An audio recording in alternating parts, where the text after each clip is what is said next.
அப்படி என்றால் இந்த திருச்சபையில் பிளவுகள் இருக்க முடியுமா? இருக்க முடியாது என்பதனால் தான் அன்புக்குரியவர்களே அவர்களுக்கு அந்த அறிவுரையை கொடுக்கின்றார். எனவே திருச்சபை என்பதை சரிவர நாம் முதலிலே புரிந்து கொள்ள வேண்டும். வத்திக்கான் திருச்சங்கத்திற்கு முன்பாக திருச்சபை என்றால் ஒரு முக்காணம் போடுவார்கள். பெரியவர்களுக்கு எல்லாருக்கும் தெரியும். முதல்ல எடுத்த உடனே ஆரம்பிப்பாங்க திருத்தந்தை, ஆயர்கள், கர்தினால்மார்கள், அப்படி இப்படிலாம் ஆரம்பிப்பாங்க. அது ஒரு காலத்துல ஒரு புரிதல், அது இன்றைக்கும் இருக்கிறது. அதனால தூக்கி எல்லாத்தையும் வெளியே போட்டுறக்கூடாது. புது வீடு வந்துருச்சுன்றதுனால பழைய பொருளெல்லாம் தூக்கி வெளியே போட்டுடலாமா? பழைய பொருளை எடுத்து புது வீட்டில் வைக்கணும்.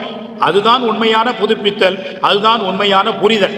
அந்த வகையிலே அன்புக்குரியவர்களே அந்த படிநிலை என்பது கண்டிப்பாக இருக்கிறது. ஆனால் திருச்சபை என்பது ஒரு புதிய புரிதலை இரண்டாம் வத்திக்கான் திருச்சங்கம் நமக்கு கொடுத்தது. அது என்ன என்று சொன்னால் அன்புக்குரியவர்களே, ஏன் அந்த வளைவு என்று சொன்னால், பயணம் செய்கின்ற திருச்சபை. எங்கே ஆரம்பிக்கிறது? ஒரு குழந்தை பிறக்கிறது, அந்த குழந்தை தன்னுடைய பயணத்தை ஆரம்பிக்கிறது. அப்படி ஆரம்பிச்சு கடைசியா வந்து இறைவனை சேர்ந்து அடைகிறது. எனவே பயணம் செய்கின்ற திருச்சபை என்று முதலாக ஒரு புரட்சிகரமான போதனையையும் புரிதலையும் திருச்சபையை பற்றி நமக்கு கொடுத்தது என்ன என்று சொன்னால், லூமன் ஜென்சியம் என்று சொல்லக்கூடிய திருச்சபையை பற்றிய கொள்கை திரட்டு என்பதை மறக்கக்கூடாது. எனவே இந்த முதல் போதனைக்கு அடுத்த நிலையிலே ஆஃப்டர் வேட்டிகன் செகண்ட், இரண்டாம் வத்திக்கான் திருச்சபைக்கு பிறகு இந்த பயணம் செய்கின்ற திருச்சபை என்ற அடிப்படையில் தான் பங்கேற்பு அமைப்புகள் என்பது நம்முடைய பங்குகளிலே வந்தது. அதன் பிறகுதான் பங்கு பேரவை, நிதிக்குழு, அப்புறம் இந்த பக்த சபைகள் என்று பல்வேறு குழுக்களை நம்முடைய பங்குகளிலே, பங்கு தளங்களிலே நாம் வைத்தோம்.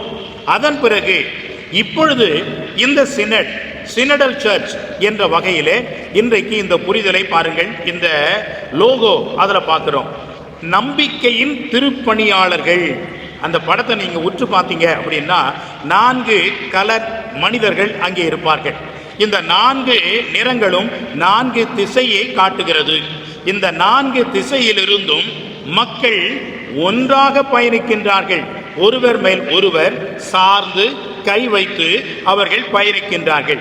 ஒரே நோக்குக்காக அவர்கள் பயன்படுத்துகிறார்கள், அங்கே பயணம் செய்கின்றார்கள். எனவே அந்த ஒரே நோக்கம், ஒற்றுமையாக ஒருவர் பின் ஒருவராக செல்கின்ற அந்த ஒரு படம் எதை காட்டுகிறது என்று சொன்னால், நாம் நம்பிக்கையாளர்களாக இணைந்து ஒரு இலக்கை நோக்கிய பயணம் செய்கின்றவர்களாக நாம் இருக்கின்றோம் என்பதை அது நமக்கு காட்டுகின்றது.